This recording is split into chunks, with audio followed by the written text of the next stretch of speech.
Aishwarya. Welcome you all back again to digital platform of Judiciary Gold. I hope I'm properly audible and visible to everyone. Well, आज का ये जो session है it is particularly dedicated for your civil suit का जो हमारा journey होता है आखिर वो कैसा होता है, ठीक है। Not exactly from the suit of plaintiff, ठीक है। प्लेंटिफ जो पार्टीज है या प्लेंट है वहां से हम नहीं देखेंगे, हम इवन देखेंगे ऑफिस से जब क्लाइंट आते हैं तब क्या होता है, how do advocates take the cases, evidences कैसे लेते हैं, वो बहुत सारी ऐसी चीजें, ठीक है। सो बने रहिएगा यहाँ पे बेसिकली कि आखिर actually how does it work even from the beginning of the client and advocate until the execution of the case, specifically किसके बारे में, regarding the civil case। तो सबसे पहले तो मैं आपसे बोलूंगी कि आप ये इमेजिन कर लो कि कोई सा भी हम यहाँ पे सिविल सूट फाइल कर रहे हैं, ठीक है। सिविल सूट फाइल कर रहे हैं, चाहे वो किसी मतलब एक कंप्लेन फाइल कर रहे हैं, चाहे वो किसी भी हॉस्पिटल के अगेंस्ट कोई कंप्लेन हो सकती है, बस कोई सा भी सिविल मैटर आप लोग यहाँ पे अपने हिसाब से कोई सा भी मैटर आप लोग यहाँ पे सोच सकते हो।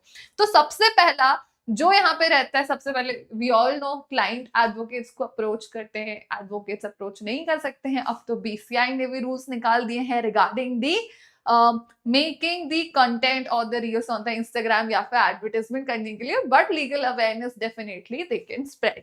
ओके, सो बेसिकली यहाँ पे क्या होता है, जब क्लाइंट्स एडवोकेट को अप्रोच करते हैं, ठीक है, डिपेंडिंग ऑन देयर एक्सपर्टीज जो हर एक एडवोकेट की होती है उसके अकॉर्डिंगली, एंड यहाँ पे जब वो लोग बात करते हैं डेफिनेटली बहुत सारी ऐसी चीजें होती हैं, डॉक्यूमेंट्स होते हैं, ठीक है।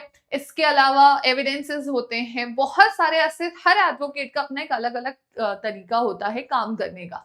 बहुत सारे मैंने ऐसे एडवोकेट्स को देखा है जो पूछते भी नहीं है कि वेदर अगर वो डिफेंड कर रहे हैं या फिर प्लेंटिफ की तरफ से भी है।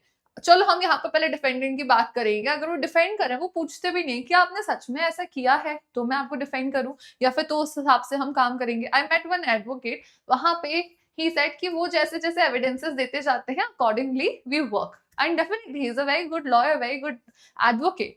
सो डिपेंडिंग कि आखिर यहाँ पे एडवोकेट का अपना अपना एक तरीके का अप्रोच होता है, बट बेसिकली जो सबसे पहली जो कहानी शुरू होती है that is from the drafting. But उसके भी पहले यहाँ पे एडवोकेट के पास आखिर क्या काम होता है कि जब भी उसके पास कोई केस आया है, ठीक है, तो वो क्या देखते हैं, वो देखते हैं जुरिस्डिक्शन, ठीक है। जुरिस्डिक्शन किस किस चीजों का, पेक्यूनरी जुरिस्डिक्शन देखते हैं, ठीक है, जो आपका सेक्शन नंबर 9 में भी दिया, मतलब सिविल सूट है, सिविल मैटर है कि नहीं है वो देखेंगे। आपका जुरिस्डिक्शन देखेंगे जो आपका सेक्शन नंबर 15 से लेकर 20 तक दिया गया है। फैक्ट्स देखेंगे, डॉक्यूमेंट्स देखेंगे, ठीक है, जुरिस्डिक्शन लिमिटेशन चेक करते हैं। फिर उसके बाद यहाँ पे जो है सूट फाइल होता है, ये काम किसका होता है, यहाँ पे एडवोकेट्स करते हैं। देन मूविंग फर्दर यहाँ पे ड्राफ्टिंग ऑफ प्लेंट, ठीक है। ड्राफ्टिंग ऑफ प्लेन कहाँ पे दिया गया है, ड्राफ्टिंग ऑफ प्लेन में यहाँ पे क्या होता है स्टूडेंट्स, यहाँ पे बेसिकली प्लेंट अपनी पूरी स्टोरी और बहुत सारी ऐसे जो फैक्ट्स हैं जो वो रिलीफ चाहते हैं, तो वो यहाँ पे प्लेंट के थ्रू क्या करते हैं, कोर्ट के सामने रखते हैं, ठीक है। कहाँ पे कौन से सेक्शन में कौन से ऑर्डर में रखी जाती है, it is being given into section number 26 में, ठीक है। 26 and order number, anyone with the order number, yes, order number यहाँ पे 47 एंड 46 एंड 7, ओके। देन यहाँ पे थर्ड स्टेज में क्या होता है, यहाँ पे थर्ड स्टेज में स्टूडेंट्स यहाँ पे स्क्रूटनिंग होती है, जहां पे कोर्ट का जो ऑफिशियल ऑफिस है वो चेक करता है कि फाइलिंग में यहाँ पे कोई डॉक्यूमेंट्स या फिर कोई प्रोसीजरल डिफेक्ट तो नहीं आया है। अगेन यस, कौन से, बिल्कुल यहाँ पे ऑर्डर नंबर 7, ऑर्डर नंबर 6 या 4 कौन से ऑर्डर में दिया गया है, it is given under order number 4। Then finally यहाँ पे रजिस्ट्रेशन ऑफ सूट देखते हो आप, जो कि अगेन ऑर्डर नंबर 4 में होता है, ठीक है। यहाँ पे सब कुछ सही होने पर सूट का केस नंबर देखकर यहाँ पे ऑफिशियली रजिस्टर कर दिया जाता है, ठीक है। जहाँ पे केस नंबर, आपका कोर्ट नंबर, इवन कौन से जज के पास फाइल गई है, कहाँ रजिस्टर हुआ है, ये सारी डिटेल्स वहां पे मेंशन होती है।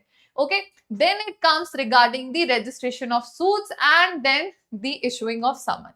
इशुइंग ऑफ समन में यहाँ पे क्या होता है, प्लेंटिफ ने अपनी बात तो रख दी कि उसको ये रिलीफ चाहिए, ठीक है, अब सामने वाले को भी बुलाना पड़ेगा, राइट। तो यहाँ पे इशू ऑफ समन होता है, ठीक है, कहाँ पे होता है, ऑर्डर नंबर 5, बिल्कुल करेक्ट, ऑर्डर नंबर 5 में होता है, ठीक है। Order number 5 rule 1, 9, 17 and 20 very important, जहां पे कोर्ट यहाँ पे डिफेंडेंट को नोटिस भेजकर उसे अपने पक्ष रखने के लिए यहाँ पे बुलाया जाता है और बोलता है, ठीक है। इश्यू ऑफ समन के बाद यहाँ पे जो डिफेंडेंट है वो फिर प्लेंटिफ ने जो अपने प्लेंट में रिलीफ मांगा है, जो एलिगेशंस लगाए हैं, उसके रिटर्न में यहाँ पे जो रिस्पोंडेंट है, जो दूसरी पार्टी है, वो रिटर्न स्टेटमेंट देते हैं। रिटर्न स्टेटमेंट कहाँ दिया गया है, ऑर्डर नंबर 8 में, ठीक है, ऑर्डर नंबर 8, ठीक है, ऑर्डर नंबर 8 में यहाँ पे रिटन स्टेटमेंट के थ्रू जो डिफेंडेंट है वो क्या करते हैं, वो प्लेंटिफ के एलिगेशंस जो उन्होंने लगाए हैं उनको जवाब देते हैं, उसको बोला जाता है as a written statement file करना, ठीक है। मेनली इवन, अच्छा लेट्स कंसिडर कि अगर उन्हें जो डिफेंडेंट है अगर उसे भी कोई रिलीफ चाहिए फ्रॉम द प्लेंटिफ, हो सकता है दोनों के बीच में कोई पैसे का मामला हो, ठीक है, कि प्लेंटिफ को पैसे मांगने थे, उधार दिए गए थे, और जो डिफेंडेंट है उसको भी कुछ ना कुछ सेटलमेंट करवाना था, तो दो चीजें आती है, या तो वो सेट ऑफ कर सकता है या तो काउंटर क्लेम कर सकता है। कौन, डिफेंडेंट। डिफेंडेंट चाहे तो फिर यहाँ पे अगर ऐसा कोई क्लेम है तो रिटन स्टेटमेंट्स के थ्रू सेट ऑफ या काउंटर क्लेम भी कर सकता है। कहां करेगा, ऑर्डर 8 के रूल 6 और 6A में, ठीक है। इंटरिम एप्लीकेशंस, चलो इन केस अगर कोई ऐसा केस है रिगार्डिंग द प्रॉपर्टी, अब उसके टाइम पे प्रॉपर्टी के डिस्प्यूट्स ऑलरेडी बहुत साल तक चलते हैं, राइट, तो यहाँ पे फाइनल डिसीजन से पहले कोर्ट टेम्पररी प्रोटेक्शन या फिर कोई इंटरिम रिलीफ दे सकती है। वो रिलीफ मांगने के लिए एप्लीकेशन कहाँ लगाई जाती है, इंटरिम एप्लीकेशन लगाई जाती है, ये आपकी ऑर्डर नंबर 39 में, ठीक है, क्लियर है, order number 39। And if there is any admission or denial of any document, अगर यहाँ पे पार्टी किसी डॉक्यूमेंट को एक्सेप्ट कर रही है या फिर डिनाई कर रही है, सो दैट एडमिशन कहाँ किया जाता है, वो एडमिशन किया जाता है ऑर्डर 12 में, ठीक है, इस चीज को ध्यान रखना। देन जब फाइनली ये सब चीजें हो जाती हैं, जब दोनों पक्ष को सुन लिया जाता है, after giving the notice and pleading, then यहाँ पे फिर फाइनल ट्रायल यहाँ पे शुरू होता है। कैसे शुरू होगा, तो यहाँ पे सबसे पहले जो है आपका फ्रेमिंग ऑफ इश्यूज होते हैं, ठीक है, फ्रेमिंग ऑफ इश्यूज होंगे, प्लेंटिव्स के एविडेंस लिए जाएंगे, डिफेंडेंट्स एविडेंस लिए जाएंगे और फाइनल आर्ग्यूमेंट होगी, ठीक है।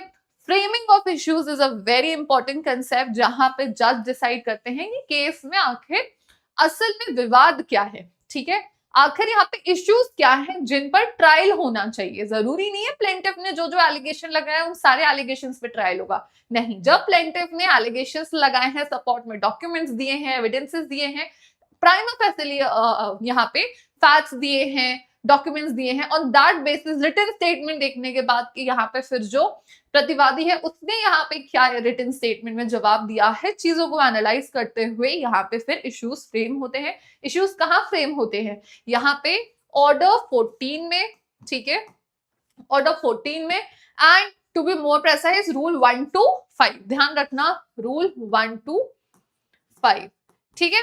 यहाँ पे फिर प्लेंटिव्स एविडेंस, यहाँ पे प्लेंटिव्स एविडेंस जो है उनको कलेक्ट किया जाता है।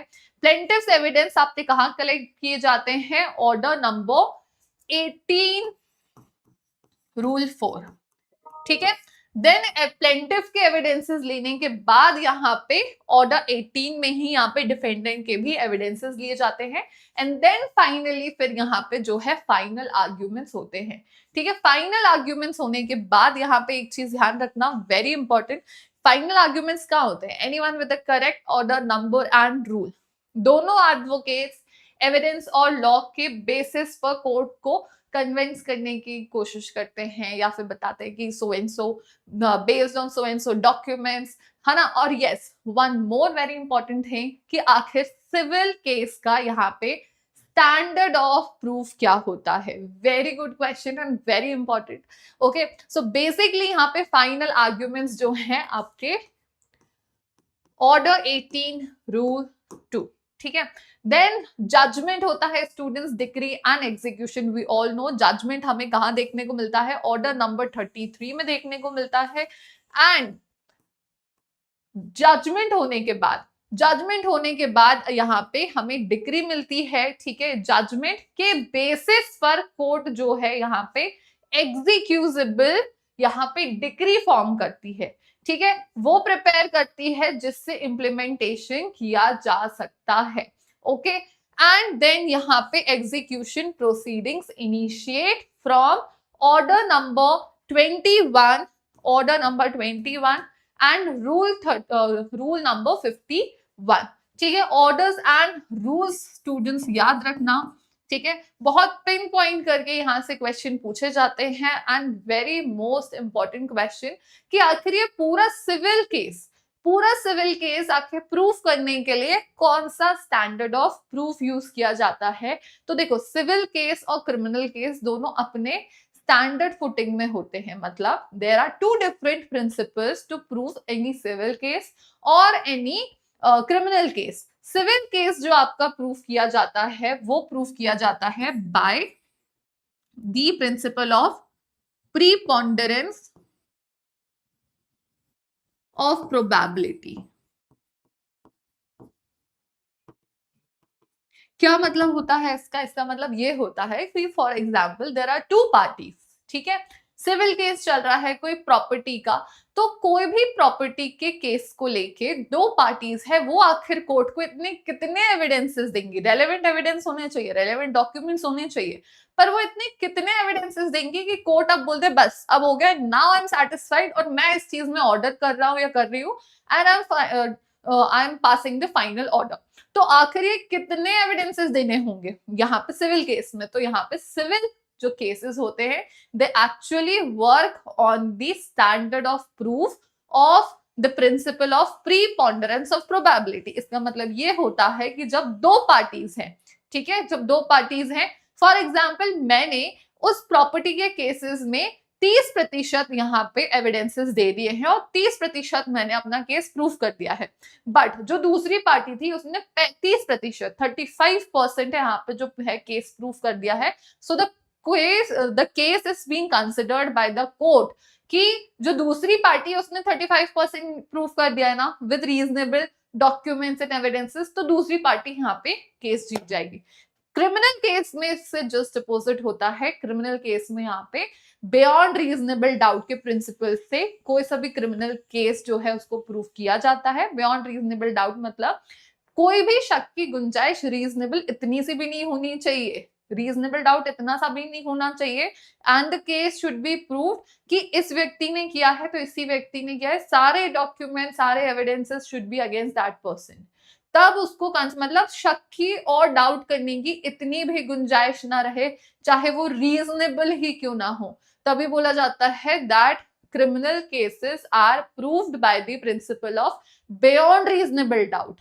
कि कोई भी शक की गुंजाइश नहीं थी, अब प्रूव हो गया है कि इसी व्यक्ति ने मर्डर किया है, now he is convicted. But अगर वहां पे थोड़ा सा भी डाउट की, रीजनेबल डाउट की अगर थोड़ी सी भी गुंजाइश होगी तो उसको नहीं कंसिडर किया जाएगा कि ये जो क्रिमिनल केस है ये प्रूफ हो गया है. But into civil case it is been proved by the beyond preponderance of probability. Okay. सारे ये जो स्टेजेस हैं जो हमने पढ़े हैं स्टूडेंट्स, ये आपको डिस्क्रिप्टिव फॉर्म में यहाँ पे स्टेजेस बाय स्टेजेस यहाँ पे भी मिल जाएंगे. ठीक है. So you can download this PDF from our Telegram channel, जो कि आपको यहीं पे डिस्क्रिप्शन बॉक्स में मिल जाएगा. You will find a link over there, वहां पे जाना, उसको क्लिक करना, उससे आप डायरेक्टली टीजी के जो टेलीग्राम ग्रुप है आप वहां पहुंच जाओगे, वहां से इसको आप डाउनलोड कर सकते हो. At least for a better understanding, एक बहुत ही कंसाइज फॉर्म में, it will be a very good for you. And thank you so much. See you again on the next session. Thank you everyone.